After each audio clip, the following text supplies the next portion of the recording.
That was beautiful, brother. For the third hymn, please turn to hymn number 147, 147.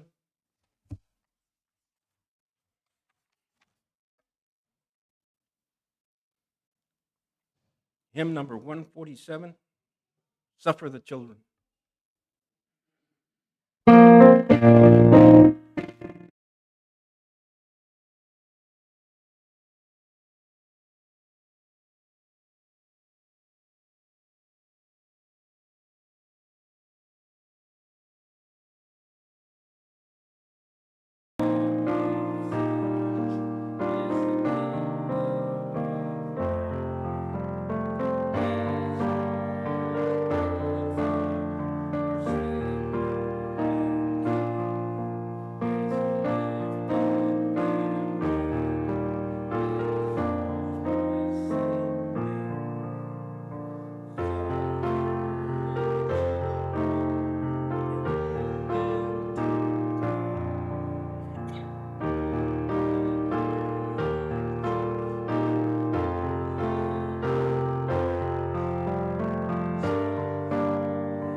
Everyone.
And now, the lead us in the opening prayer, Mr. Robert Teague.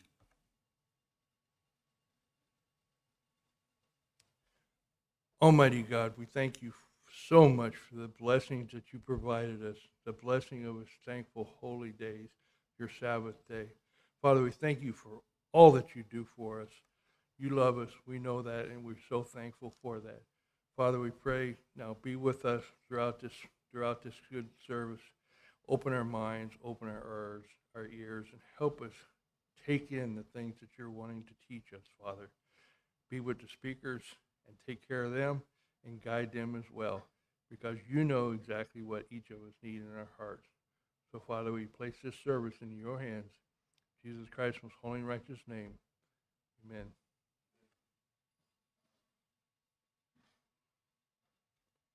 And now to bring us the sermonette, a deacon in the Church of God, Mr. Mark Monsivais.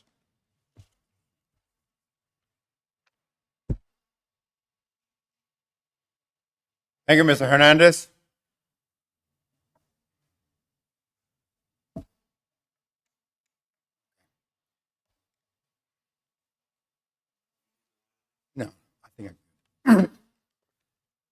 You know, some years ago, I say some, my wife and I were, and the kids, when they were smaller, we were in the feast. I can't remember where. And we were finding our seats, and there was an elderly man at that time. He got out because he was sitting at the end.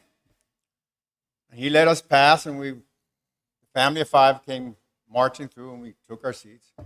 And I was the last one, so I sat, but I managed to sit right next to him. And I said to him, "I'm sorry." I said, "I took the seat from your wife." And he said, "No, don't worry." He said, "My wife passed away several years ago." And I said, "Oh, well, thank you." And I went ahead and started, you know how you do your exercise before getting ready and the kids, "Quiet, I don't want to peep out of you," and all that good stuff. In corporate martial law and all that stuff.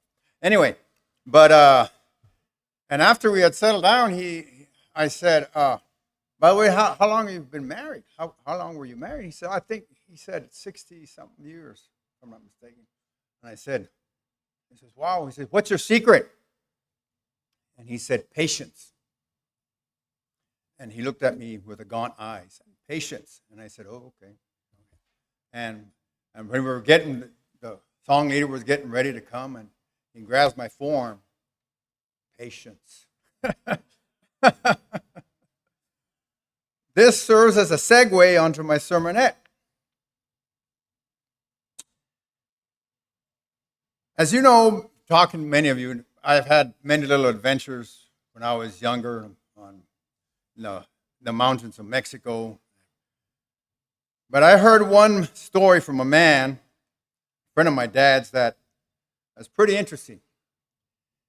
He said he got invited to a hunting trip. And this trip, though, he had to scale mountains, not by himself, but he had to use burros or donkeys. This man was a big man. So he continued to tell me this story that he got on the donkeys, and there's 3 or 4 of them going up on the scale of the mountains. There is no trail, by the way. It's just, and donkeys are better horses because the donkey will take a step and he'll feel the ground, and they'll take another step and feel the ground, because they have a lot less terrain, so their hooves are a lot smaller.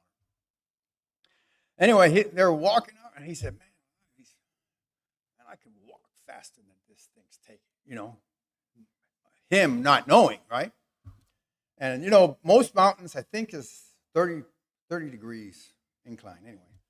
And so he goes up and he says, "You know what, I'm tired of this guy." So it was easy for him to say, "You know what, get out, I'll do it myself." And as soon as he got off the donkey, his feet went out from underneath him, and his back hit the ground, and he started sliding down the mountain. And the only thing that was in between him and a gorge of several hundred feet down was he happened to lay hold of the tether of the saddle of the donkey, holding on for dear life. And the donkey instinctively saying, "Okay, I got another moron." So he keeps on walking and drags this guy up to kind of level. He gets on all 4 because he's on the side of the mountain, and scrambles up, grabs the donkey, and gets on him, and okay. So anyway, he finds a way to come back down, and he doesn't go all the way to the ridge. He goes back down. He finds a flat spot. When 2 mountains are together, there's kind of a flat spot. So he goes around and gets to the camp, and he said, man, he told me, he said he hugged that donkey, took the saddle off, and he brushed him, and he gave him, and I don't know if they have sugar cubes anymore, but back then they had sugar cubes. He gave him sugar cubes. He gave him all kinds of stuff. He said, "That donkey saved my fool self from myself." We as people or human beings, especially nowadays, we want everything fast. We want everything instant. I want to be first. Well, that kind of mentality he brought over to the environment, to the donkey's world. And it didn't quite work. So he had to adapt to the donkey's world. Myself, I have to adapt, as I am a beekeeper. We don't dominate a bee. In Genesis, it says man had dominion over the animals and flying. It didn't say anything about bees. And you will notice that it says we work with bees, not work at them. Because when they're good and ready to be worked, you work with them. So you learn to appreciate things a little bit more, which brings me to the title of my sermonette. The title of my sermonette is Appreciation. Appreciation is a gift that is granted to just a few. Many of us just do not appreciate what we have until no longer having it. Henceforth, no longer having the donkey. For instance, sometimes we take for granted our calling, right? And I'm pretty sure some of us have talked to people that are no longer with us, and it's like talking to another person. And that person probably wishes he has what we have. Another thing is grace. Jesus Christ died for us. And does a lot of people appreciate what he did? Are they grateful? That we are grateful or even appreciative for what Jesus Christ did for us.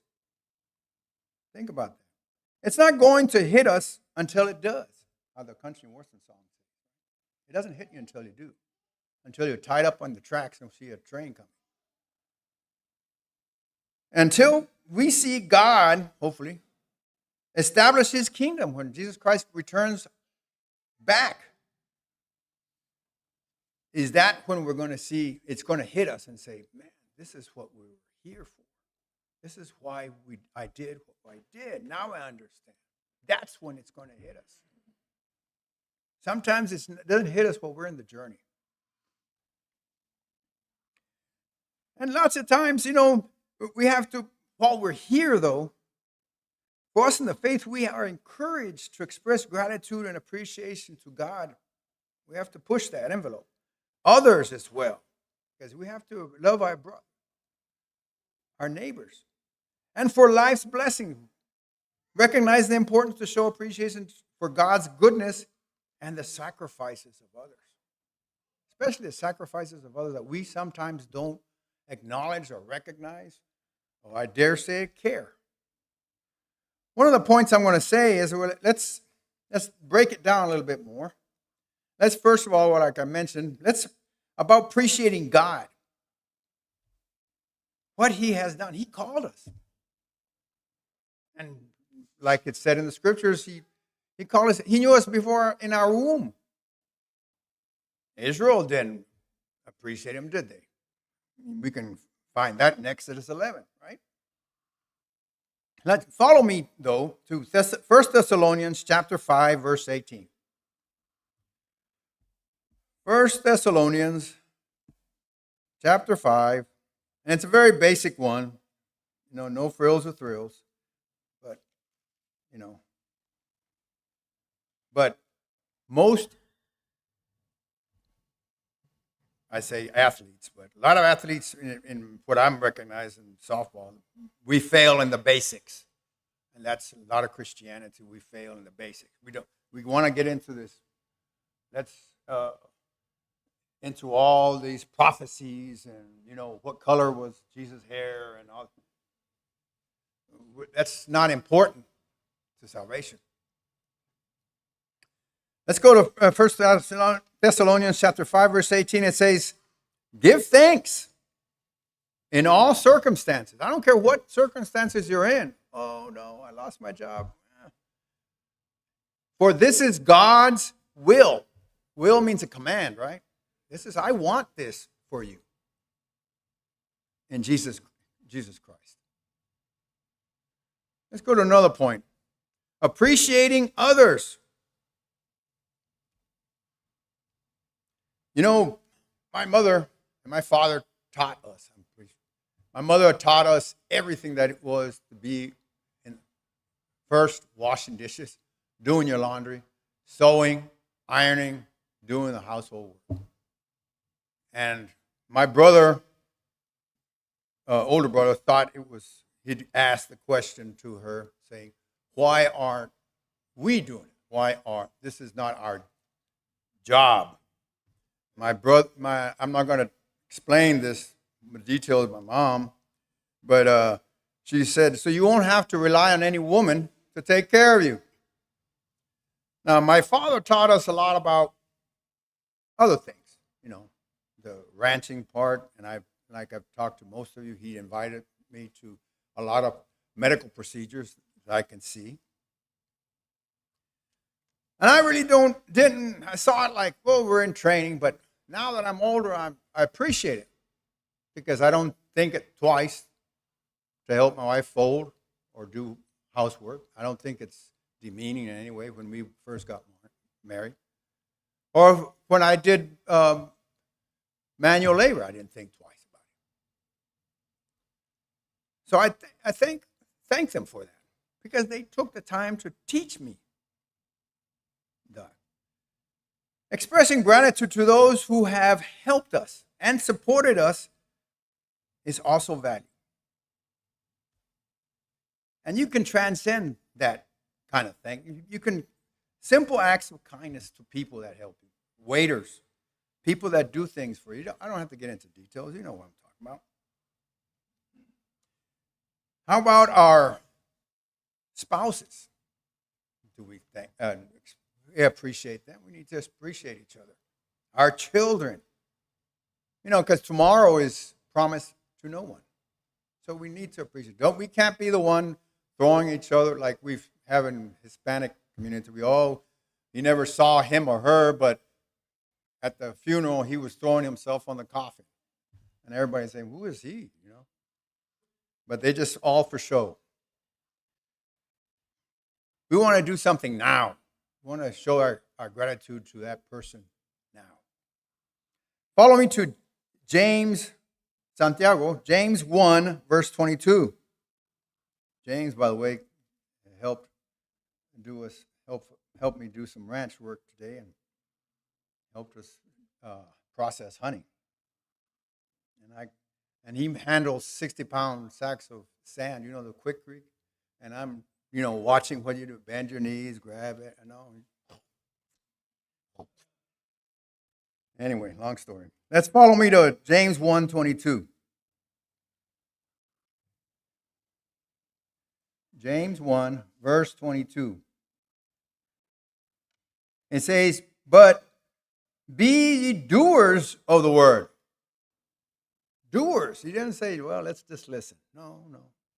Doers, and not hearers only, deceiving. When you just hear it, you're faking yourself out. Well, I know what it says in 1 Corinthians 15. Well, that doesn't do you any good. You got to be doing something. The biggest lies we tell is the lies we tell ourselves, right? I got it together. I know this. Also, we need to appreciate life's blessings. A morning sunrise. When I'd go to work and I was treading the headaches I was expecting, and then going to the base, you drive there. There's a road that goes through. It's called Ocean Drive, and it drives all the way to the base on this side. And it's beautiful sometime in the morning because it's the east side, and you can see the sun coming up. And when I'm standing in line or sit in line with the rest of the cars, waiting to get inspected, you can see the sunrise, and you learn to appreciate that. How about the Bible? Do we appreciate using the Bible? We take it for granted. Oh, here's the Bible. But you know how many people died for us to read the Bible? William Tyndale, for one, for starters. The apostles is another. So we use the expressions, come up with a different, we are separate from this world. We're supposed to act different. We're supposed to appreciate the little things of life, appreciate each other. How about appreciating each other here? I don't know how many you can probably name some brethren. I know in South America that there's one person that's that's in for the whole country. So that's something that he or she is yearning to get some iron sharpening iron. We can volunteer in the feast, or just in anything too. Show that expression. Volunteer for your friends, for your neighbors. Expressing thanks verbally through prayer and through actions can show appreciation for those who have helped us in various ways. Brethren, fear God and keep his commandments.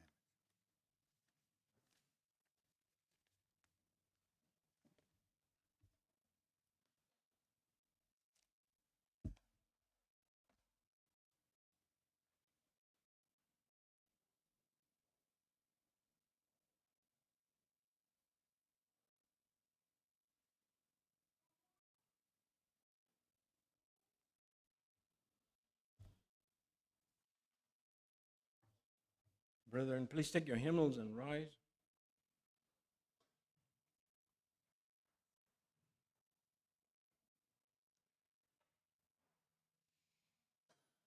The song portion of Sabbath services is the only time when every man, woman, and child can participate in the service.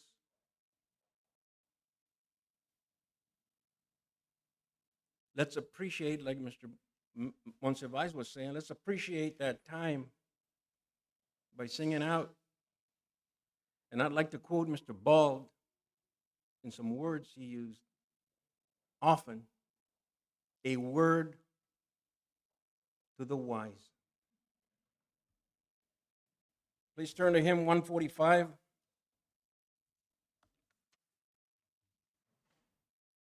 The one whom the Father sends.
Thank you, brethren. You may be seated. Now to bring us the announcements and introduce the sermon, pastor in the Church of God, Mr. Arnold Mendez.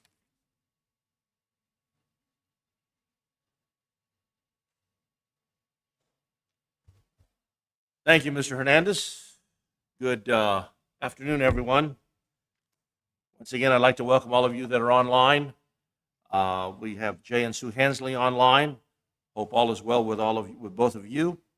Usually have Daniel and Delia Diaz online. Welcome to them. And then Janie Garcia, sometimes from Harlingen, logs on, and sometimes members of my family log on. So welcome to all of you who are online. It's great to have you with us. And also I need to thank the public address people, Mr.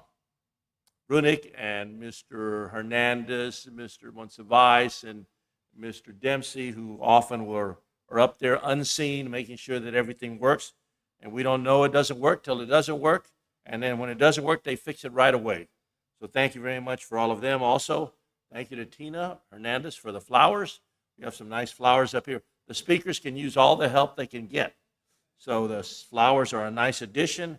Thank you very much, Tina, for bringing those. She told me that when the feast comes along, she'll change out the colors so we have a more festival color. But thank you for the flowers. They look very nice. My wife and I did not go to Harlingen today, but we did meet with the Harlingen congregation. How was that possible? We met with them via Zoom. Michael Watts, our elder down there, is in, and his wife, Ceci, and their children, Stephania and Bennett, are in Camp Aspen, and they're working there. Michael really needs our prayers. He's the head counselor, and he's in charge of all of the new campers that have never been before. So keep him in your prayers. Ceci told me that she was going to be working in the kitchen and teaching dance. So maybe she'll be dancing in the kitchen. But anyway, she's doing that. So their kids are going as campers. So if you listen to the latest In Accord, I think it was Mr. Myers, maybe the one from last week, he mentioned about the camps and praying for the camps. So please keep the camps in your prayers so that all goes well. And so far, all has gone well as far as I understand. I do have a little information to bring you today. It's a subject that I often speak on, but not too often. But that has to do with 2024 YRA. 2024 YRA is an asteroid. And as I mentioned before, if we go to the book, you don't have to go there, but if you go to the book of Revelation, chapter 8 talks about asteroid hitting the earth, maybe a comet hitting the earth, blood and hail and ice coming from the heavens. Then we go to Matthew 24, and you can read about the heavenly signs. Immediately after the tribulation of those days, the sky will be darkened, and then we have the heavenly signs coming. And a few years ago, I told you about the DART expedition that they launched towards one of the asteroids, where they would hit the asteroid and they would move it out of the way so that the asteroid would not hit the earth. Remember, I told you about that? And I mentioned all of this so that you can understand that the book of Revelation does portend some cosmic catastrophes, and we tend to read those and say, oh, the Bible is being over-dramatic with all of those things. And I have mentioned to you before that if an asteroid or a comet were to hit the earth, it would cause earth-wide devastation, much like is described in the book of Revelation in chapter 8. So I'm going to bring you up to date on asteroid 2024. Now, let me give you a background before I read this message here, or this clip from the newspaper or from one of the computer websites.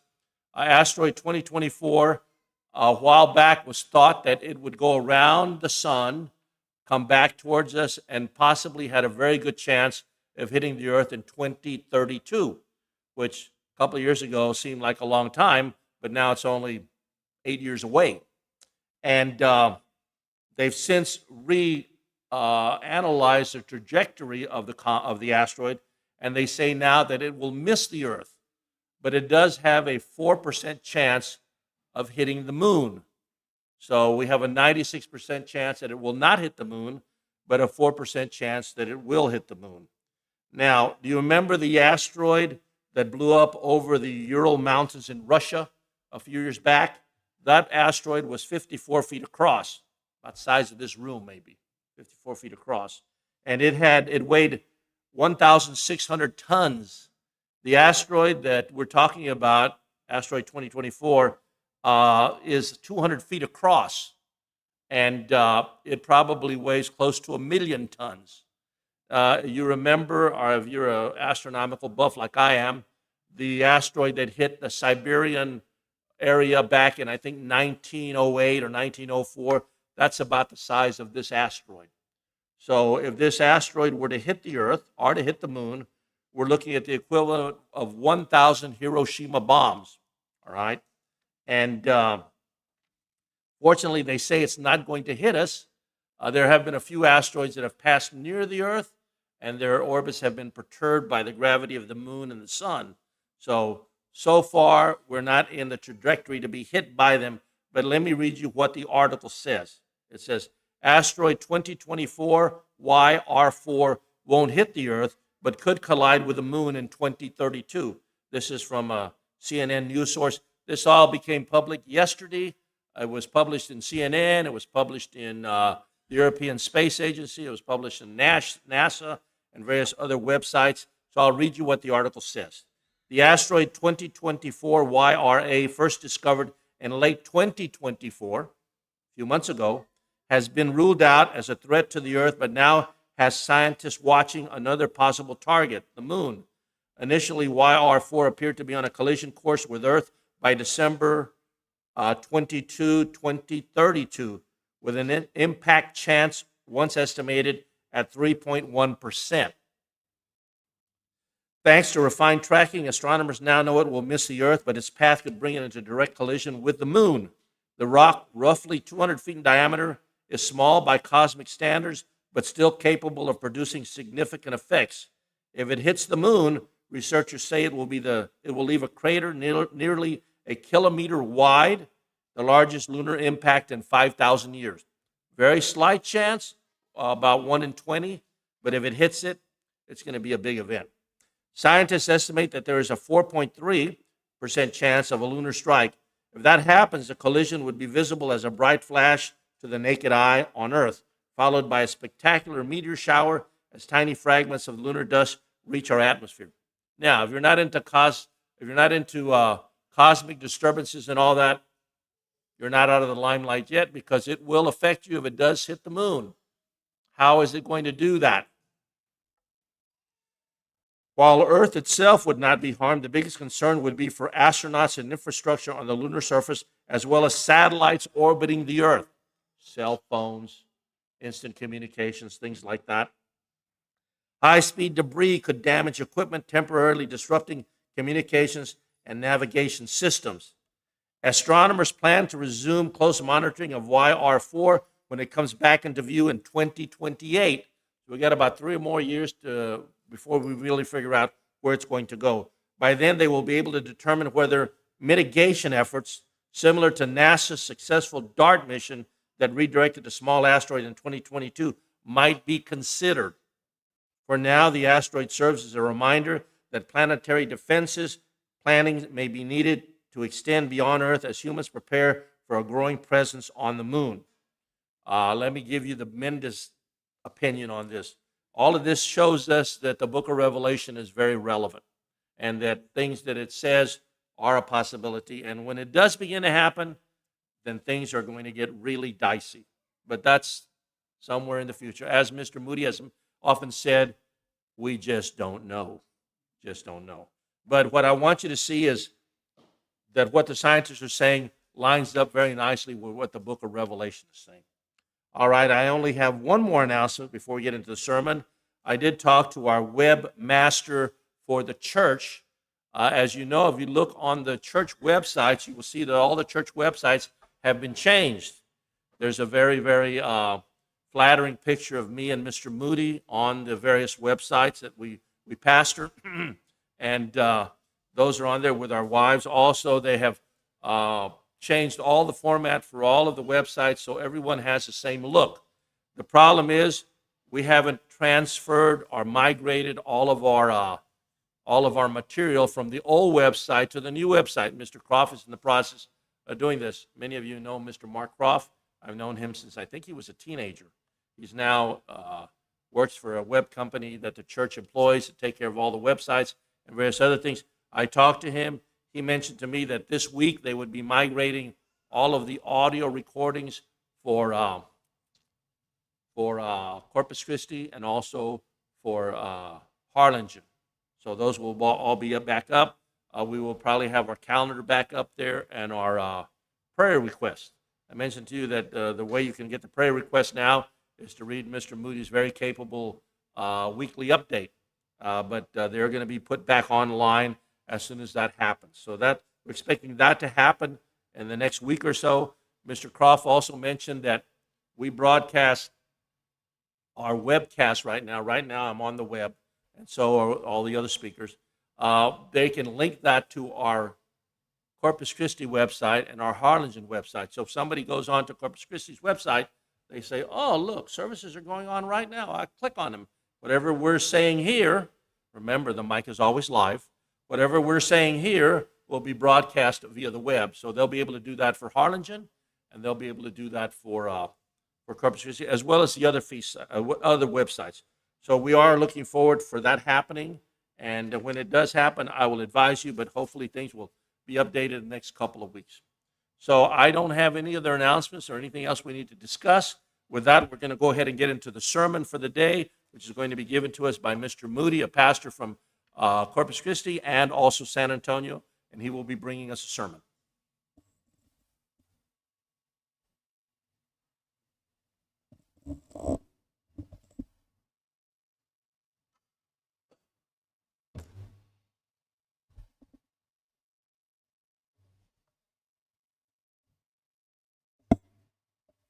It's on this side. Okay.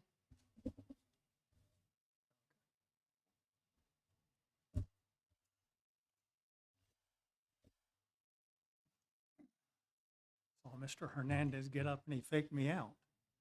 Because I thought, I got up to come up and he got up and I said, uh-oh, is there a song?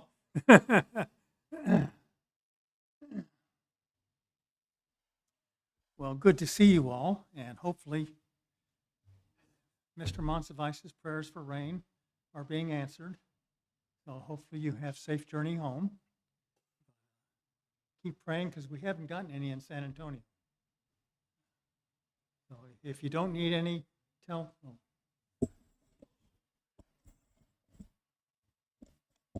Anyway, and just to back up what our resident astronomer has said, very good, which there is a website if you like to look at websites. I don't know if you're probably on spaceweather.com. Yes. But spaceweather.com keeps track of all the asteroids that influence or can come by the Earth. And the last month, we had one now. This one was 0 lunar distance. If you know, that means it was, well, 1 lunar distance means it's as close to the Earth as the moon is to the Earth. 0 lunar distance means it's probably going to hit the Earth. But I don't know if it did, because that asteroid was only 4 meters across, which is 12 feet, 12 plus feet. And so I didn't hear of anything in the news about an asteroid hitting the Earth, so it probably went between the moon and the Earth. But they outline their asteroid information. Those that are in white are not going to impact the Earth whatsoever. Those that are in orange are outside lunar distance, outside the distance from the Earth to the moon. But those that are in red are those that are inside. They're going to pass by the Earth inside, or within 4 lunar distances, I guess. It is 4 or 5 lunar distances. So if there's something that says, it's in red, then it's going to come close. And in cosmic terms, that's really a graze. It's close. But when it's 0 lunar distances, that means it's between the moon and the earth somewhere. So that's how I keep track of it. I didn't see that article, though I would like to. It was published. That's why I didn't see it. Anyway, so keep watch, because as Mr. Mendez says, the Bible doesn't lie.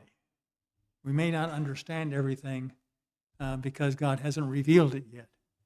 But I can guarantee you there's no star that's going to hit the earth. But there may be asteroids or meteors, large meteors, that will when those heavenly signs begin. So that's very fascinating. I'm glad there's some other nerd around here besides me that looks at those websites. Anyway, I think that's all. I'll have to talk to Jay, but you already mentioned Jay. Keep Jay in your prayers. He was going to be here today, but had a flare-up or a difficulty that came, and so just keep Jay in your prayers. Would appreciate that very much. Now, the last time we covered the doctrine concerning God's tithe, which all those old-timers among us remember calling it first tithe, and it still is first tithe, and remember second tithe and third tithe, and all that. But last time we covered the doctrine concerning God's tithe, which is the appropriate name for that, but we call it first tithe. So what I'll cover first here briefly is a review so that we understand what the tithe is all about. Now, all tithes are simply a tenth. That's what the word tithe means. In the English, the Hebrew words that are translated as tithe, they all mean 1/10. That's what a tithe is. God's tithe is holy unto him. That's doctrine. It's doctrine that a tithe is a tenth. That's doctrine. That won't change. We're not going to ask for a fifth or an eighth or a seventh. God asks for a tenth only. That's what a tithe is. So God's tithe is holy unto him. And that's from the Bible. That is doctrine. God's tithe existed long before Mount Sinai, that Israel came to Mount Sinai. We don't know exactly when God gave it. We can assume, but we have no scripture that says. But we do have in, as we mentioned, Genesis 14, that Abraham tithed to Melchizedek, gave God's tithe to the priest of the Most High God, who was Melchizedek. And that was long before Mount Sinai, and the Israelites came to Mount Sinai. God's tithe was determined on the increase that the fields and the herds or flocks brought forth year by year. That's doctrine. It's a tithe on increase. What is increased from the field or from the herds. In other words, tithing was not on the gross, but on the increase. For example, God's tithe was not on the whole herd or flock, only on the increase, which would be the kids, the lambs, the calves, whatever was produced. So that was what the tithe was on, the increase. We'll cover more on the principles to determine increase as we cover administration, because that has changed as time has changed and circumstances of the nation of Israel have changed. And you'd need a whole IRS manual to learn what increase is. And the church does not have a tithing manual. It doesn't have a tithing rule book. The IRS rule book is probably humongous. There is no tithing rule book, and we'll cover that when we get into administration. Pardon me. What we'll examine today are the doctrinal principles that God gave Israel concerning the festival tithe, which we have always called second tithe, and the poor tithe, which we have called third tithe. These two tithes were commanded by God when the circumstances requiring them came into being. Festival tithe and poor tithe did not exist as a command until Israel came out of Egypt, and actually until they became a nation of people in the promised land. So don't try to fit second tithe or poor tithe into the scripture before Israel became a nation in the promised land. Please remember, if you can remember any of this or understand, which I know you all can, because you are all wise, as Mr. Ball said, to the wise.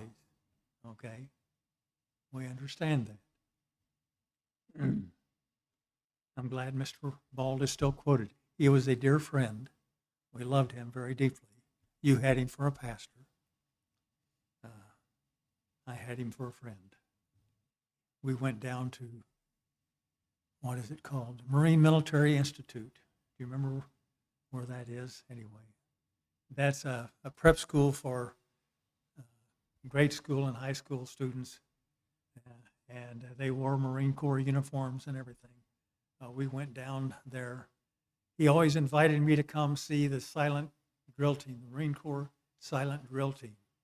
Whenever they came to the Marine Military Institute, he invited me to come down, so I'd drive down to Corpus to his house, and then we would drive from his place to the Marine Institute and watch the silent drill team. And that was always a special treat. So I always appreciated him inviting me for that. Anyway, how did I get off on that? The two tithes, the two tithes, the festival tithe and the poor tithe, were not given until Israel was delivered from their bondage in Egypt and became a nation, and that nation of people subdued the promised land. We'll cover that today. You don't read of the festival tithe or the poor tithe until you come to the book of Deuteronomy. And Deuteronomy is when God gave the instructions, and those instructions came into force when Israel became a nation of people in their own land. And we'll cover that and see that today. I'm sure we all realize that of the sacred calendar, and therefore the feasts of God determined on that calendar, were not given by God until he was ready to deliver the Israelites from Egypt. You read in Exodus 12, which we always read around Passover time, and I don't know why I've got this frog in my throat, and I don't have any what I call timber. I usually have a lower register, and it's not there. So if you can't hear me, wave or throw something at me, and I'll try and speak up. Okay. Exodus 12, and starting in verse 1. It says, "Now the Lord spoke to Moses and Aaron in the land of Egypt, saying, this month shall be your beginning of months." And so here is where the Hebrew sacred calendar, not the civil calendar, but the Hebrew sacred calendar began to be given. "It shall be the first month of the year to you." Before that, the first month of the civil calendar was the book, or the Tishri was the month, I should say. The first day of Tishri, which is the seventh month on the sacred calendar, the first of Tishri was the first day of the first month on the civil calendar. And you'll see that today even on your calendars, because many calendars say or describe a certain day as the Jewish New Year. And the Jewish New Year is the first day on the civil calendar, the first day of the seventh month. We call it the Feast of Trumpets, because the Feast of Trumpets is the first day of the seventh month. That's the Feast of Trumpets. That was the first day of the first month on the civil calendar. And I thought, I think what I think is worthless. God knows what he's doing. That's when kings mark the beginning of their reign in Israel and Judah, was on the first day of the first month on the civil calendar, which happens to be the first day of the seventh month on the sacred calendar. And that's when the king returns. That's when Jesus Christ returns, on the Feast of Trumpets, right? Okay.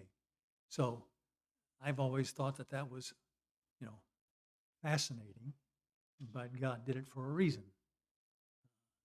Anyway, so Nisan, or Abib, as it was called at this time, became the first day of the first month on the sacred calendar.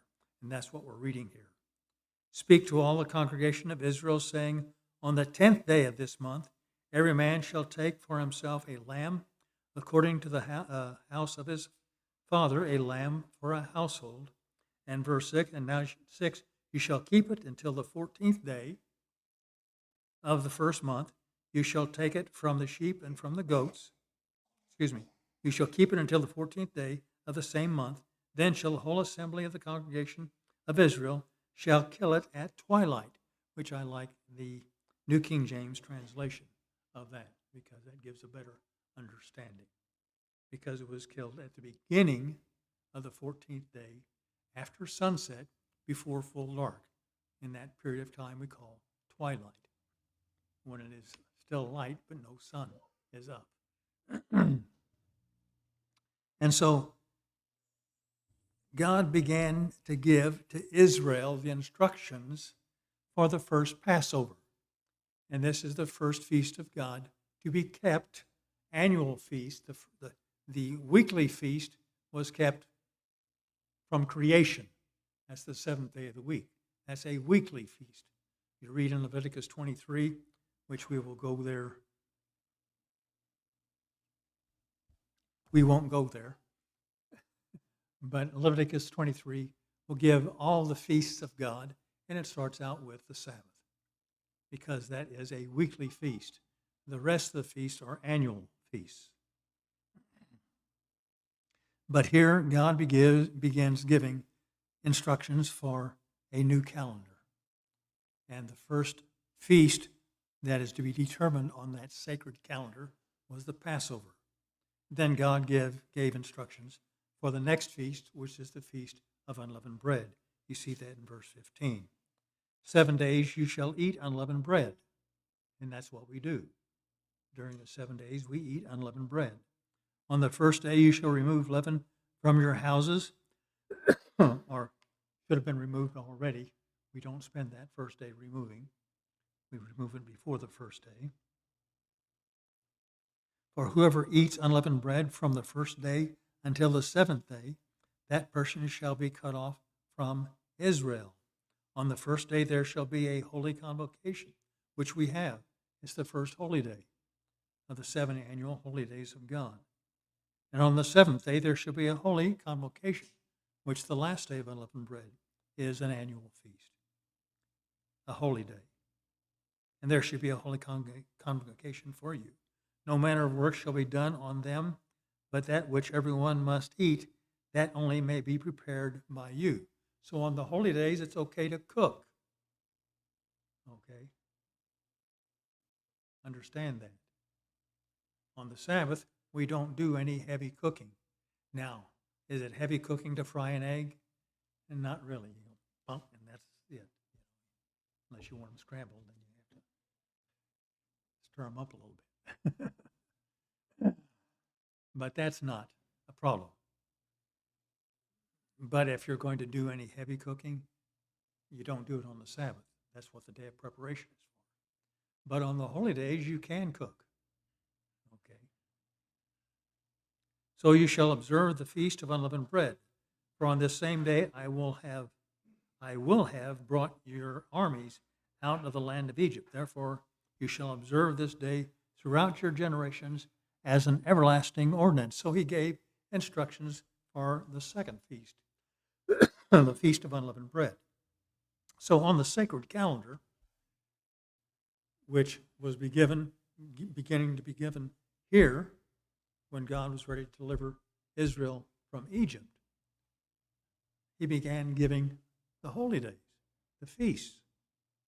So the festival tithe was not needed because there were no feasts yet other than the weekly feast of the Sabbath. Okay? At Mount Sinai, God explained about the three pilgrim journeys. He mentioned that in Exodus 23:16. And then in Deuteronomy 16:16, he mentions it again.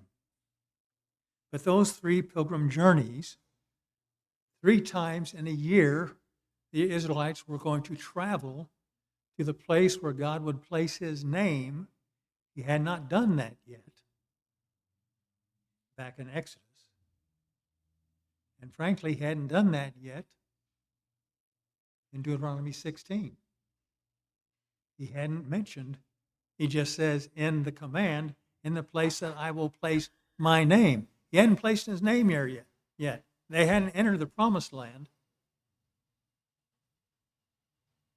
They hadn't conquered the promised land. But once they had, then God designated a place where he would place his name after they conquered the land. And that place was Jerusalem, that he placed his name.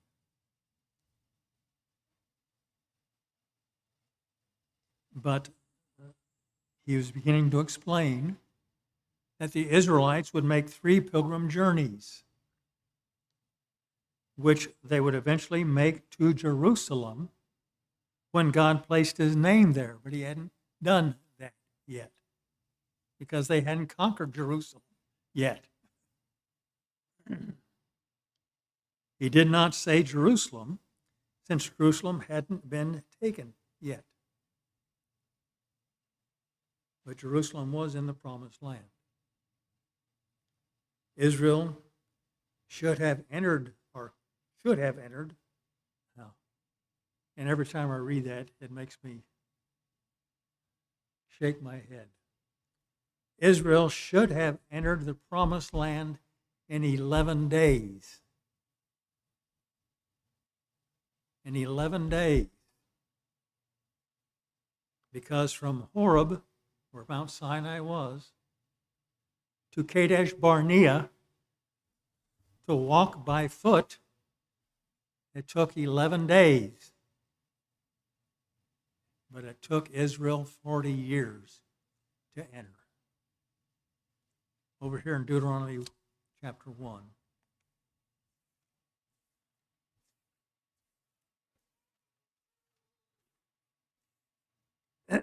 Deuteronomy chapter 1 and verse 2. It is 11 days' journey from Horeb by way of Mount Seir to Kadesh Barnea. Kadesh Barnea is where Israel camped and sent the spies to search out the land before entering the promised land.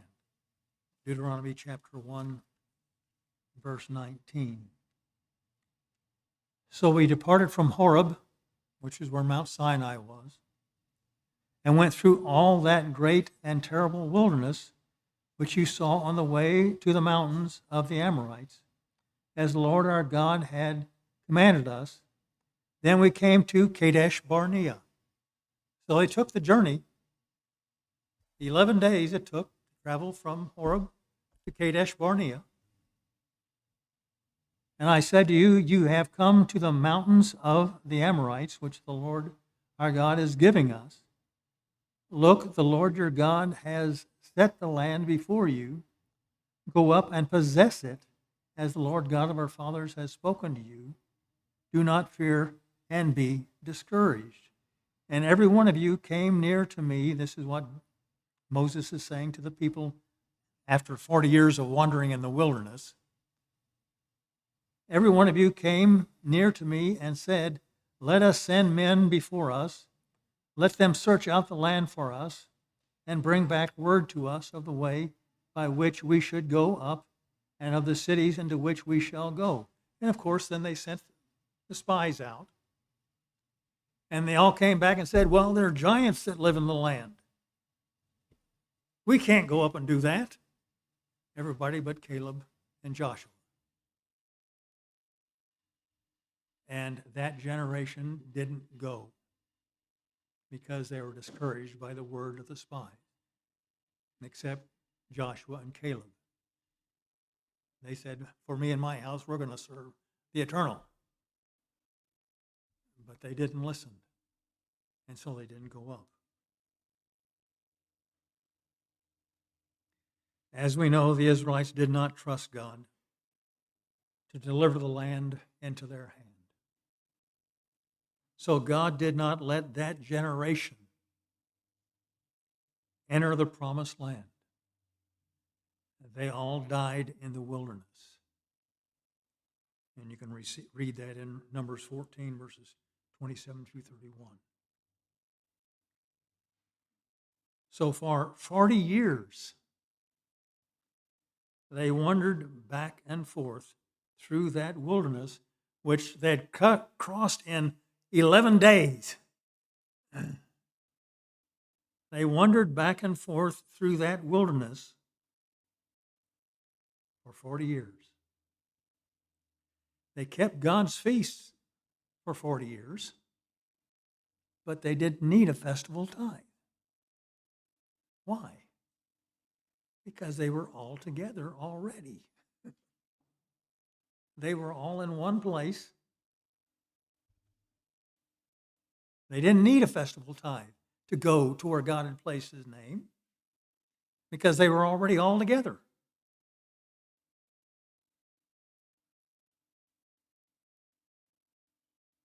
They didn't have to travel anywhere to keep God's feast. The needy were taken care of as well already. There wasn't a need for a third tithe. All the needy lived with them. They were together with their families.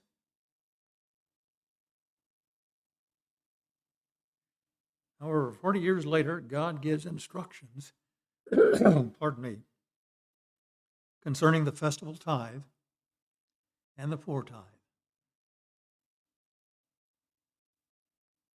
Israel would take possession of the promised land. They would dwell in the land of their inheritance. And God designated then, after they had conquered the land, a central location for keeping his feasts in Israel, the place where he placed his name. And that place would be Jerusalem. Over here in Deuteronomy chapter 12,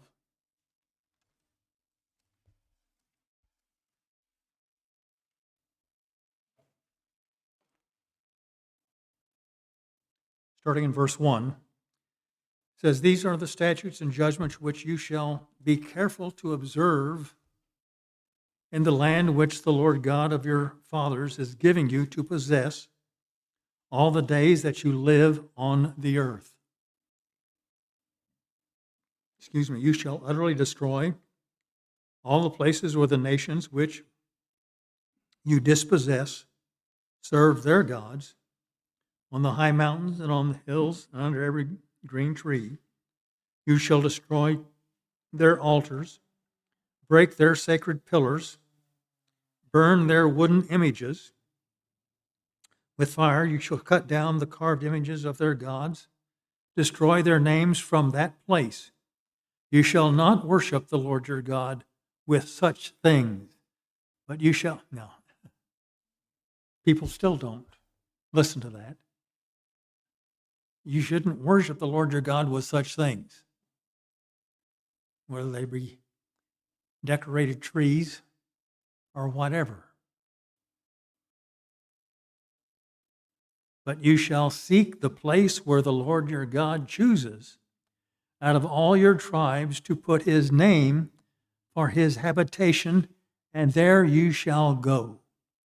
So he says there's going to be a place where you come to worship me. You don't worship under every green tree. You don't worship on every mountain. You worship only where I tell you to worship. There you shall take your burnt offerings, your sacrifices, your tithes. So that's where the tithes were to go to God. The heave offerings of your hand, your vowed offerings, your freewill offerings, the firstlings of your herds and flocks. And there you shall eat before the Lord your God, and you shall rejoice in all to which you have put your hand to, you and your household in which the Lord your God has blessed you. You shall not at all do as you are doing here today, every man doing whatever is right in his own eyes. Did man ever stop doing that? Has man ever stopped doing that? Have we ever stopped doing that? Doing what was right in our own eyes instead of only doing those things that were right in God's eyes. For as yet you have not come to the rest and the inheritance which the Lord your God is giving you. They hadn't yet conquered the promised land.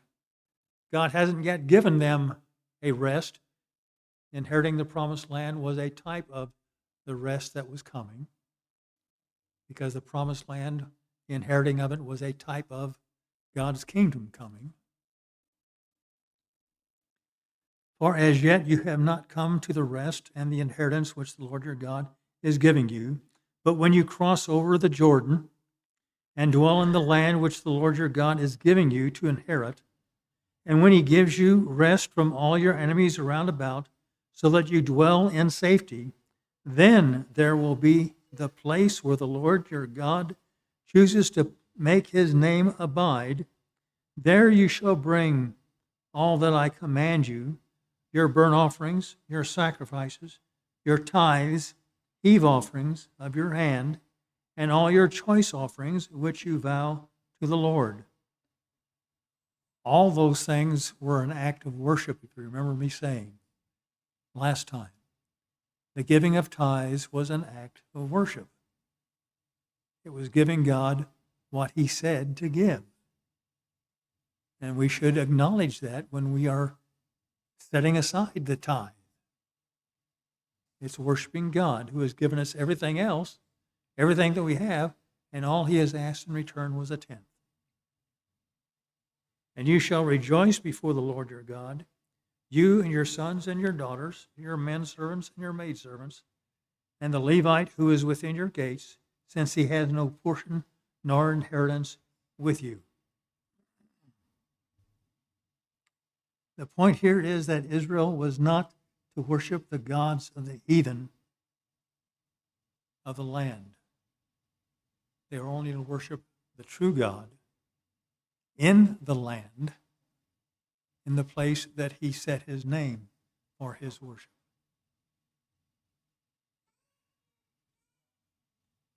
Jerusalem was to become the place that God would put his name. It was in Jerusalem that the tabernacle was set up. And then later, God allowed David to make preparations for the temple, and Solomon built the temple, and that was in Jerusalem. 1 Chronicles 6.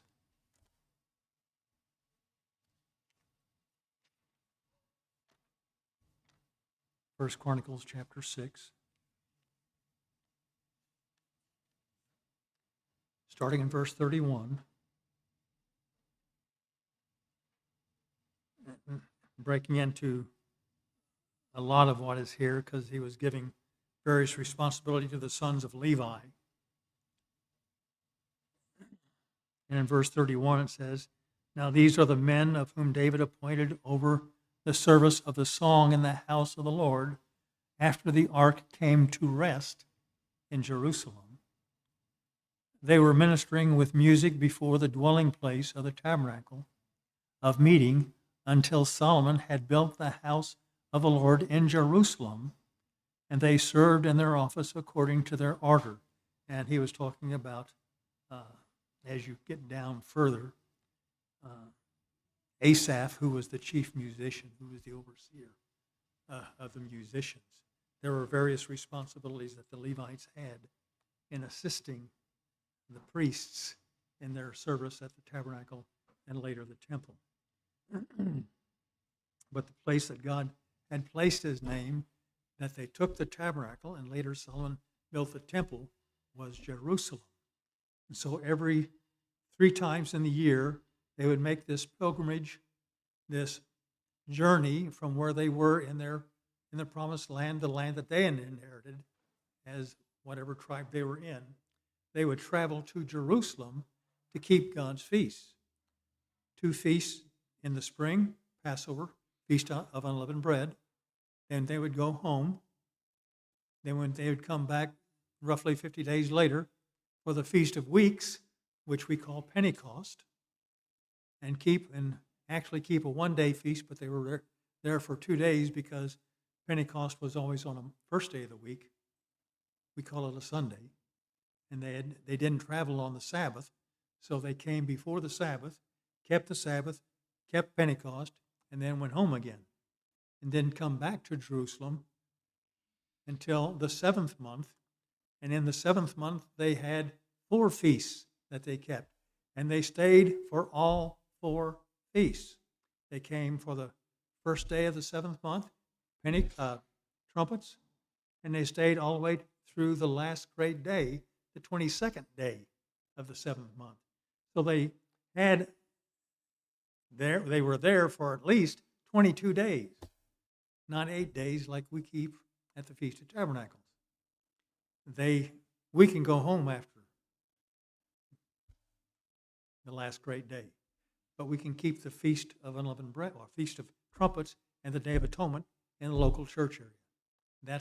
We keep it locally instead of keeping all 22 days of the 7th month. Was there anybody here alive? Or you might have been some of you alive. Anybody that kept the spring feasts all 7 days? Anybody do that? No. You have to be an old timer to remember keeping all 7 days of the Feast of Unleavened Bread. But the church used to do that. They'd keep 7 days of the Feast of Unleavened Bread in the spring, and then they'd keep the Feast of Tabernacles on the last great day for 8 days in the fall. Until Mr. Armstrong said, let's just keep the Feast of Tabernacles in the fall for 7 days, because it was more difficult to travel to a feast site spring and fall. So that was an administrative decision. We still kept the feasts, but we kept them locally, and we still keep them locally. But back in the beginning, the early days of the Church of God, this time, they kept 7 days of the Feast of Unleavened Bread and 8 days of the fall feast, the Feast of Tabernacles and the last great day. Some of the old timers remember that. Some of the young people, that they're old now, but as a child, they remember keeping the Feast of Unleavened Bread for 7 days. Now let's see where I am in my notes. Once the Israelites moved to the land of their inheritance, because each tribe, and if this was Bible study, I'd have a quiz. Which tribe didn't have a land inheritance? You should know that. Levi did not have a land inheritance. What was the inheritance God gave to Levi? The tithes of Israel. All the tithe was given, God's tithe was given to the Levites. And they were sustained by the tithe that God gave to him, to Levi. the children of Levi. The Levites gave a tenth of what they received, and that's where the tithe of the tithe came from. But anciently, the tithe of the tithe was the tithe that God gave to the priests, the descendants of Aaron. Aaron was the first high priest. There was more in his family than just him. He had sons and daughters as well. And that family, from Aaron, anyone that was a descendant of family, the men became priests in Israel. The high priest was of the direct lineage of Aaron himself. And there were other priests, children of Aaron. And those other children of Aaron became priests as well, and they did the service in the tabernacle, the holy place, and not the Holy of Holies. Only the high priest could go into the Holy of Holies. But in the holy place, where the menorah was, where the table of showbread, or the altar of incense, those individuals were descendants of Aaron's family and took care of the service in the Holy of Holies. When you read in Luke about Zacharias, he was of the order of him. He was at the 8th order, and I can't remember, you said it. Him. He was of that 8th order, and you read that back in Deuteronomy where that was the 8th order. He went in at that time and he did his service. His particular service, Zechariah's, was at the altar of incense. So therefore you understand that the altar of incense itself was outside of the veil, not in the Holy of Holies. Okay, we covered that last time. But they took care of the service, and the Levites helped them in whatever they needed. I'm sure they helped with the slaughter of the animals for earning burnt offerings and so on. Back when they moved the tabernacle from place to place, the Levites carried the tabernacle, carried all the furnishing. That's why there were poles on the altar of incense and altar of showbread and so on, and the altar of burnt offerings outside. Now, in your mind, you might picture the altar of burnt offerings as this huge thing that 4 men would probably have a difficult time carrying it on poles. So it was, while the tabernacle existed, it was a smaller altar of burnt offering, but it was still the altar of burnt offering. It might have been bigger than the altar of incense, but it was not something that needed 20 men to carry because they carried it on poles. Now, when the temple was built, I'm sure it became a big altar. I'm sure it was much bigger than what it was in the days of the tabernacle. But anyway, that's an aside, no extra charge. Now, one of the instructions, once they had all conquered and settled in their inheritance, because each tribe had a specific inheritance, and which tribe had double portion. This is a Bible study question. That was Joseph. Joseph had a double portion because Ephraim and Manasseh both had a land inheritance. Both of those had a land inheritance. That's why there are 12 tribes that had, or 10 tribes, if you wish, of the house of Israel. 10 tribes of the house of Israel, 3 tribes of the house of Judah. That makes 13 tribes, right? But there are 10 tribes of the house of Israel because Ephraim and Manasseh, Menuda, how's that? Ephraim and Manasseh each had a land inheritance.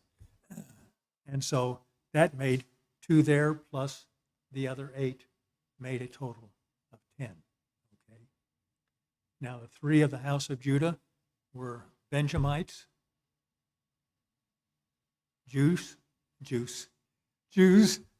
and Levites, because the Levites still served in the temple. Okay. That's Moroside. This is going to be longer than I anticipated. Deuteronomy 14, verse 22.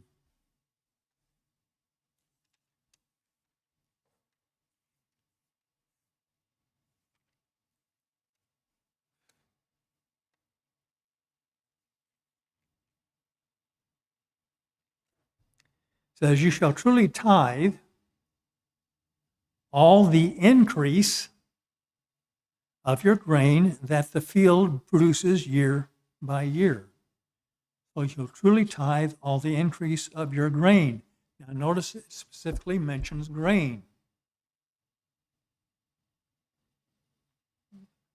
That the field produces year by year. You shall eat it before the Lord your God.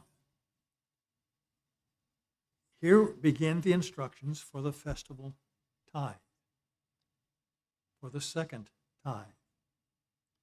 All the tenth, all the tithe of the increase every year. So the festival tithe was something that they saved every year. Verse 23, and you shall eat it before the Lord your God. And notice, you shall eat it. This cannot be the first tithe. Why is that? Bible study question. Take out a sheet of paper and answer. Why couldn't they eat the first tithe? Because that was holy to the eternal. They could not touch it to eat it. But this one they eat. So this is not the first tithe. Through the years, and been through a number of years, there has been people who believe that there was just one tithe for different purposes. The one tithe was used for different purposes. But this would hit that in the head because it's clear that the first tithe was holy to God and they shouldn't touch it. It's God's. And God gave that to Levi.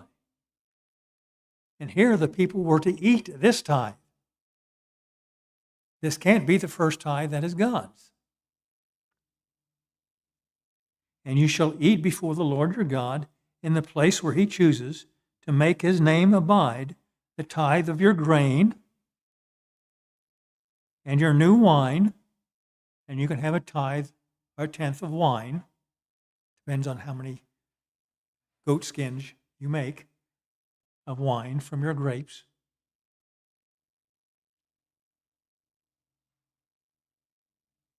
And your oil, and of the firstlings of your herds and of your flocks, that you may learn to fear the Lord your God always. This is not the first tithe or God's tithe. God's tithe was his, holy to him, separated and consecrated unto him, could not be touched and used for personal use. But this tithe was to be saved and eaten by the people. It is to be eaten in the place that God chose and placed his name. Since we're no longer ancient Israel, choosing of festival locations is an administrative decision. We can't all go back to Jerusalem for the feast, can we?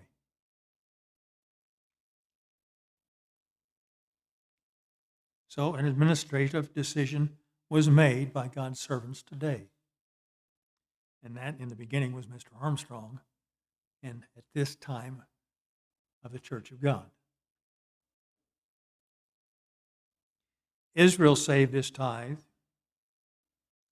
and often literally took the produce, the grain, the wine, the oil itself to Jerusalem. If they lived close enough, they actually took their tithe of their grain, tithe of their wine, tithe of their oil to the feast. How do you preserve grapes? 2 ways. Wine and raisins. That's how you preserve grapes.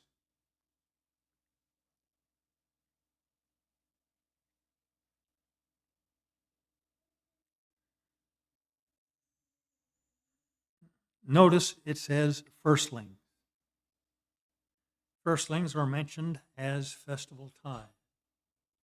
It didn't say the 10th animal, did it? The 10th animal was God's. It says firstling. Notice it says there in verse 23, and the firstlings of your herds and of your flocks, that you may learn to fear the Lord your God always. What firstlings? Because guess what? In firstlings, you're going to have 2 possibilities. Firstling males and firstling females, right?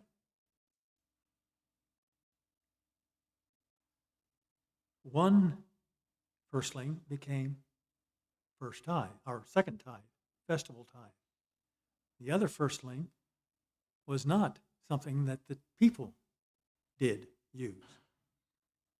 Deuteronomy 15, starting in verse 19. All the firstborn males that come from your herd and from your flock, you shall sanctify to the Lord your God. You shall do no work with the firstborn of your herd, nor share the firstborn of your flock.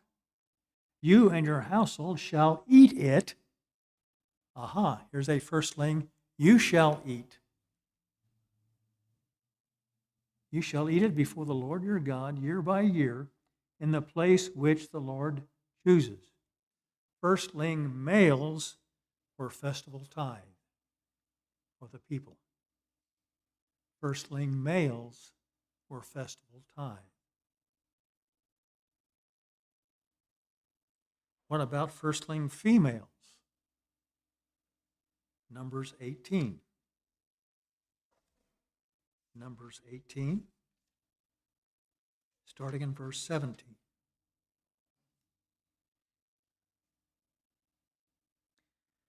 It says, but the firstborn of a cow, the firstborn of a sheep, or the firstborn of a goat, you shall not redeem, they are holy.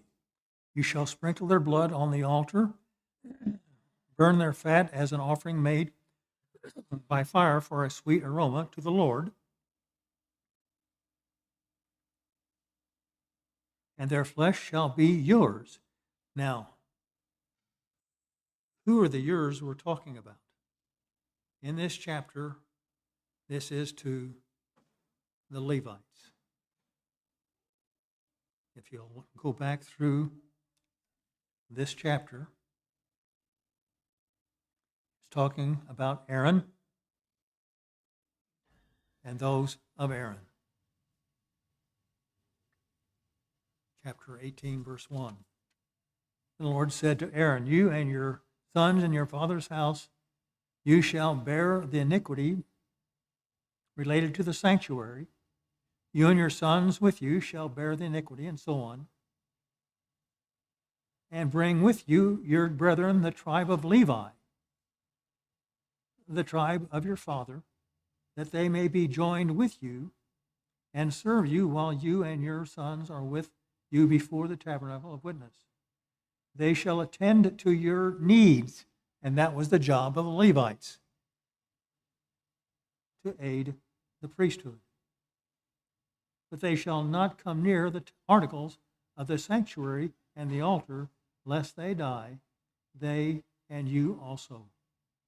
They shall be joined with you and attend to the needs of the tabernacle of meeting for all the work of the tabernacle, but an outsider shall not come near you.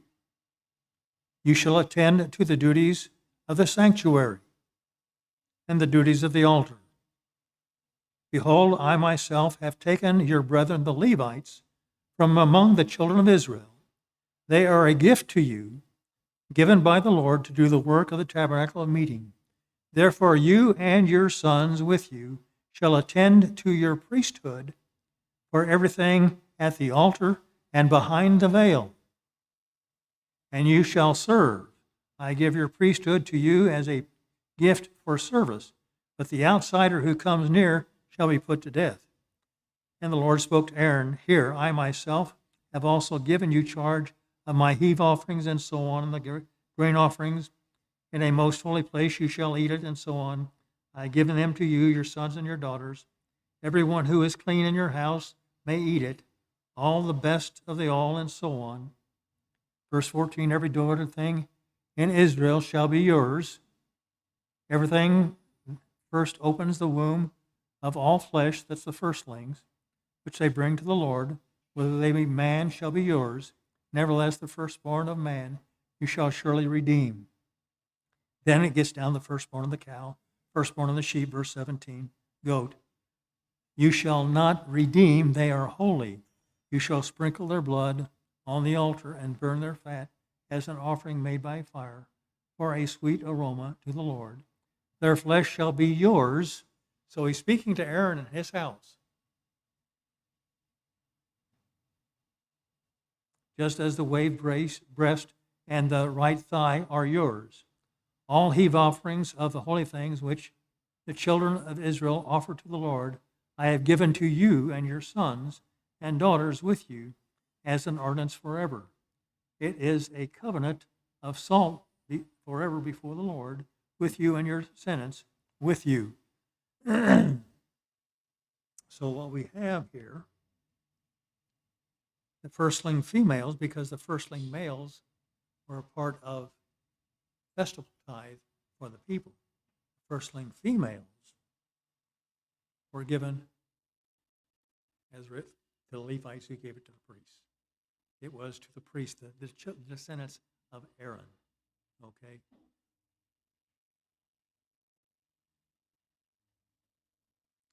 So the firstling females were given to the house of Aaron, the descendants of Aaron. Deuteronomy 14.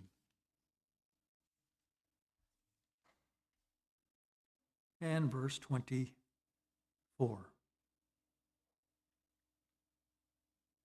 Not Numbers 14, Deuteronomy 14. If I started reading that, I was in the wrong place.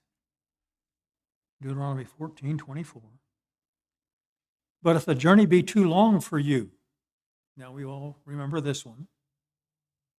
If the journey be too long for you, so that you are not able to carry the tithe, or if the place where the Lord your God chooses to put his name is too far from you, when the Lord your God has blessed you, then you shall exchange it for money.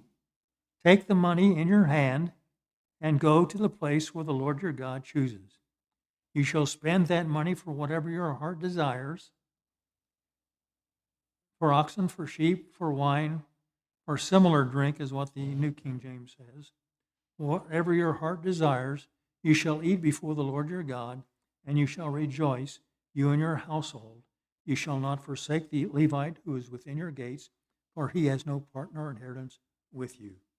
But this is the instruction, as we have heard for a long time, the instruction of the festival tithe, the first tithe, or the second tithe, the festival tithe, the second tithe.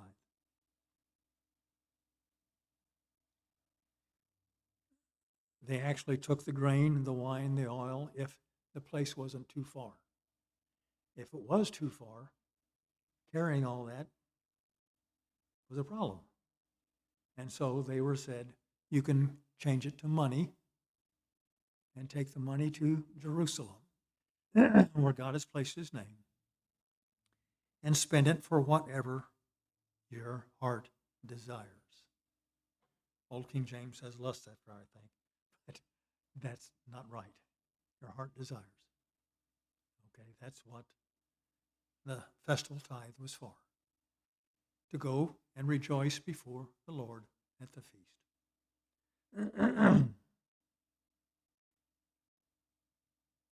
That's the law of the festival tithe for ancient Israel. At this time, before Israel entered the promised land, God also gave instructions concerning providing for the widows and other needy. And that's the poor tithe. We call it anciently, or in the past the third time. He also gave that instruction. You can read it. I brought Josephus just in case of you. But Josephus mentions this. Let me get the right page here.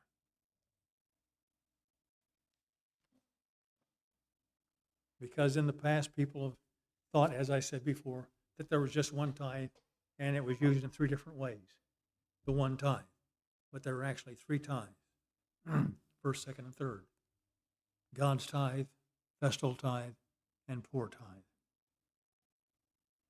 This is just quoting from Josephus, Antiquities of the Jews, page 140, in this particular book that I have. It says, besides these two tithes, Josephus writes, besides those two tithes, the two tithes are God's tithe and the festival tithe. Besides those two tithes, which I have already said to you, are to pay every year, one for the Levites, which was the one God's tithe given to Levi, the other for the festivals, he says. You are to bring every third year a third tithe to be distributed to those who want, to women also who are widows, and to children that are orphans. So Josephus records, just in case people think it's only something that Mr. Armstrong thought up, it was not. It was always understood by the Jews that there were three tithes. Two to be given every year, one to God, God's tithe, one for the festivals, which everyone saved their own, and then there was a third tithe for the poor, which was not saved every year, but every third year in a cycle of 7. Why a cycle of 7? This should be a Bible study. I should ask that question and you answer. Okay, why a cycle? What's the cycle of 7? The cycle of 7 was the land Sabbath. Every 7th year was a land Sabbath. From the time that they had their inheritance and began planting crops, that's when they marked it. They began then. There was every third year a third tithe year. And every 7th year, 3rd and 6th year, that's every third. Then every 7th year was a land Sabbath. Deuteronomy 14.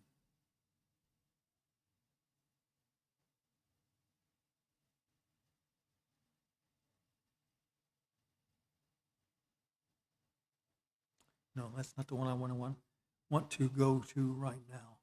Exodus 23. Exodus 23.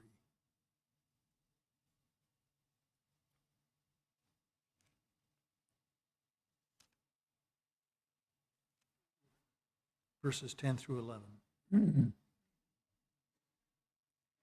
6 years you shall sow your land and gather its produce, but the 7th year you shall let it rest and lie fallow, that the poor of your people may eat.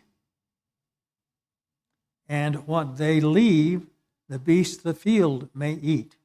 In like manner you shall do with your vineyard and your olive grove. So they could cultivate the land 6 years. The 7th year they are to let it lay fallow. They weren't to till, to plant, or whatever grew of its own, grew of its own. And that was for the poor.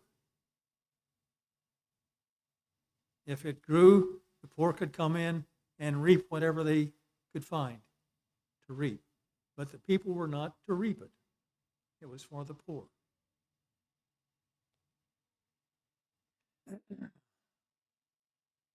But the 7th year was the land Sabbath. It rested every 7th year. Now, we actually had an individual in the Evansville, Indiana congregation. He was a farmer. He had 1,000 acres of land, and he observed the land Sabbath. And he started counting. You say, well, how do you count? When's the 7th year? He started counting from the Feast of Tabernacles closest to his baptism date. That's how it was calculated at that time. Okay. And the seventh year, he didn't plant any crops.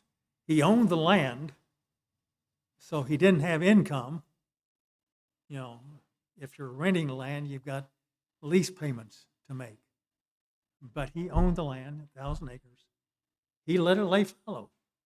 His land he let lay idle. And God blessed him for it. I mean, he sold timber that was on the land. Not a problem. He didn't plant the timber. He just sold the timber. That was some income.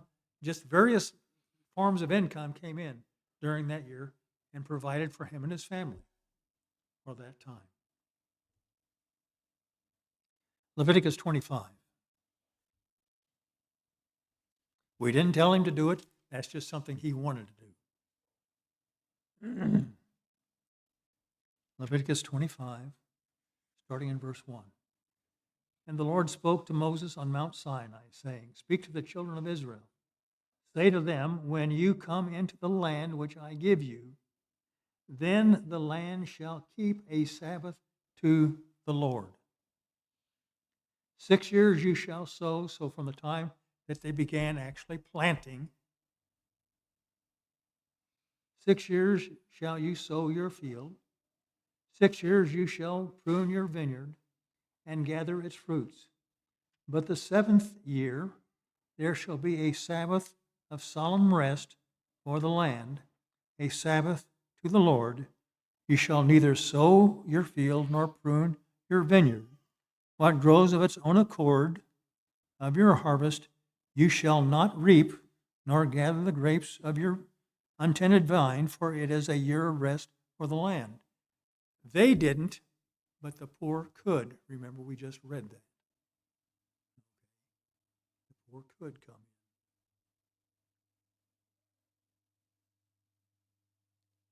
in. Now, verse 20. And you shall say, what shall we eat in the seventh year? What shall we eat in the seventh year? Because we're not growing anything. Since we shall not sow nor gather in our produce. Then I will command my blessing on you in the sixth year. And it will work forth produce, and it will bring forth produce enough for 3 years. Enough for the sixth year, enough for the seventh year, and enough for the eighth year. Because that eighth year's crops wouldn't come in until later. And it will bring forth produce enough for 3 years. And you shall sow in the eighth year and eat old produce until the ninth year, until the produce comes in, and you shall eat of the old harvest. So God said he was going to bless them. If they did what he commanded, he was going to bless them.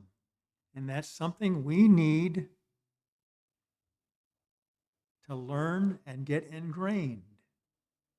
If we from the heart do what God says to do, God is going to bless. Period. That's all you read in Scripture.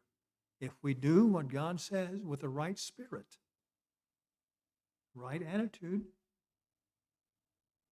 doing what God says, God is going to provide for his people. That's a guarantee. You can literally take that to the bank. Because that's what God says he's going to do.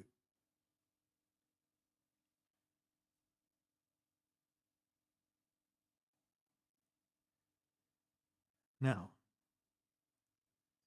Deuteronomy back. And let me make sure I know where I'm going.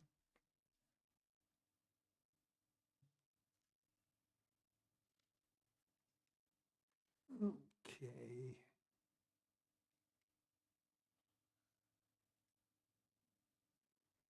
Deuteronomy 14:28.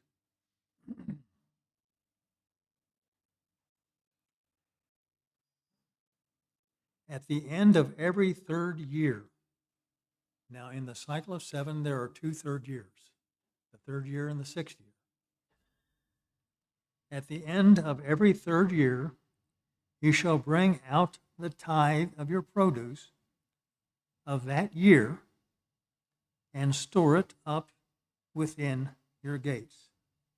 And the Levite, because he has no portion or inheritance with you, the stranger and the fatherless and the widow who are within your gates may come and eat and be satisfied, that the Lord your God may bless you in all the work of your hand which you do.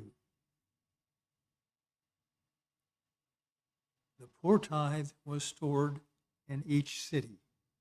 That's what within your gates means. So, first tithe was saved. It was God's, taken to Jerusalem when they went, given to the Levites. Festival tithe, the people themselves saved, they took to Jerusalem and they ate from it to keep God's feast. The third tithe was only put within the gates every third year. Now, of course, it was preserved, and the poor in the city, because within the gates of that city, they could come and eat of that and take of that and be sustained from that. The poor were provided for by God.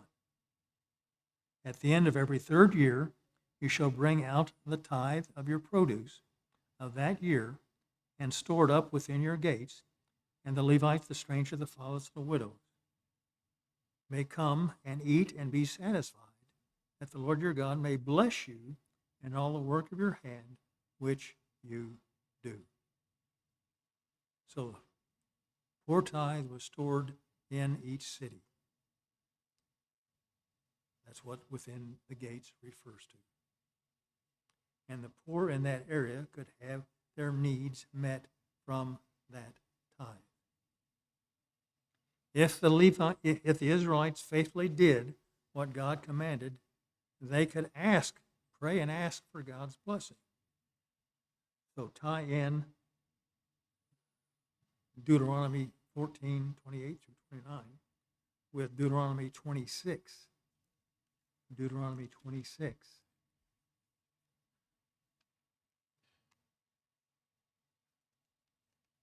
Verses 12 through 15. Deuteronomy 26, starting in verse 12. When you have finished laying aside all the tithe of your increase in the third year, which is the year of tithing, which is an interesting statement. The third year was the year of tithing. Why? Because there were 3 tithes in that year.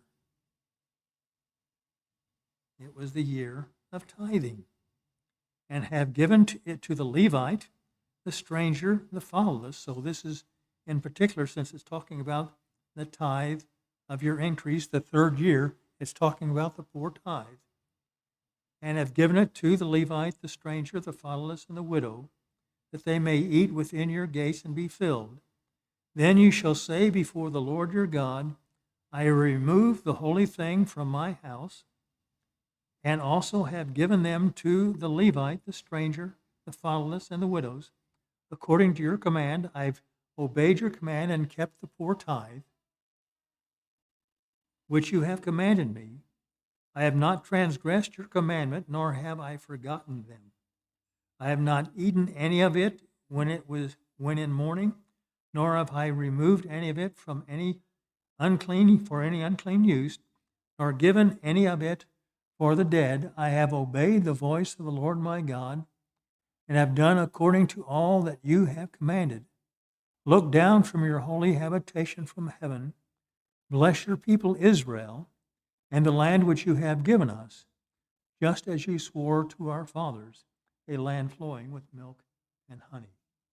Because they had obeyed God, they could pray for God's blessing on Israel, which God did, because anytime God's people did what God commanded, God blessed. So let's review in the end. Tithe is a tenth of our increase. That's for sure. 3 tithes were commanded in Israel once Israel became a nation and inherited their land. The first tithe was given long before Israel became a nation. The second and third tithe came into being when Israel actually became a nation. The festival tithe was first commanded after Israel became a nation in their land of inheritance. The poor tithe was commanded at the same time in Deuteronomy before they entered the promised land. And when they actually had their inheritance and began producing, that's when they actually could begin saving the third tithe every third year in that cycle of 7. Do we still keep God's festival tithe? Yes. Do we still keep God's feasts? Yes. Therefore, we still keep God's festival tithe. Are there still poor among us? Yes. Would we then be required to keep the festival tithe? Yes, to meet that need. But there have been administrative decisions and administrative changes that come into being. And we'll cover more of that next time.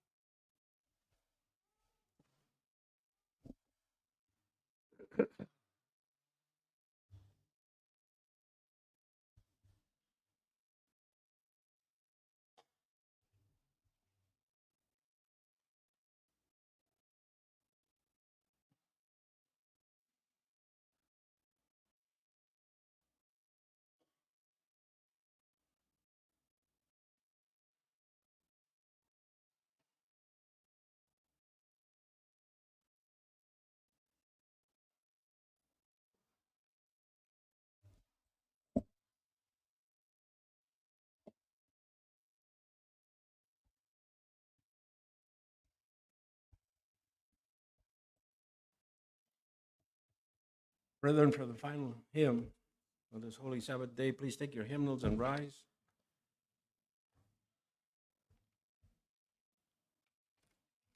You can turn to hymn number 44.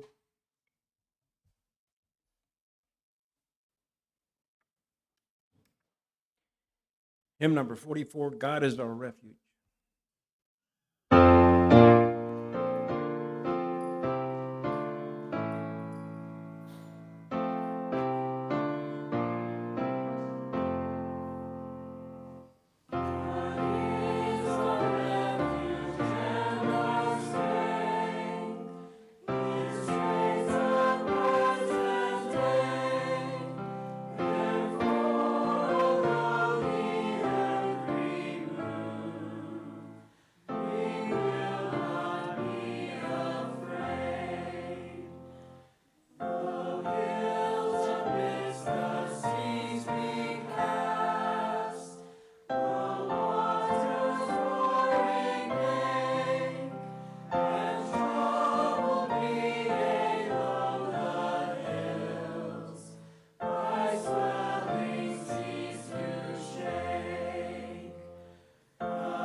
Now to lead us in the closing prayer, pastor in the Church of God, Mr. Arnold Mendez. Thank you, our Heavenly Father, for all the things that we learned today. Thank you for helping us to be more appreciative.